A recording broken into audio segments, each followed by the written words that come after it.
5 tourists were rushed to hospital after their boat exploded off the coast of Spain.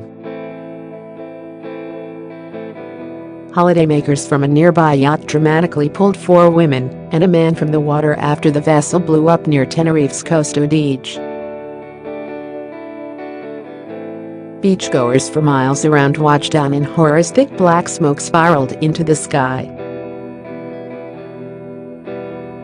None of the rescued tourists are believed to be in mortal danger, with medics describing their injuries as moderate.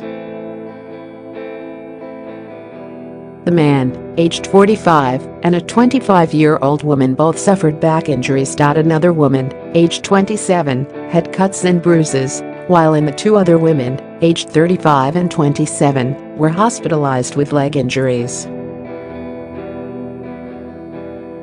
All were taken to Hospital Sur in the south of the island. A Spanish Coast Guard helicopter was dispatched to scan the area for more victims, but all on board had already been rescued by nearby vessels.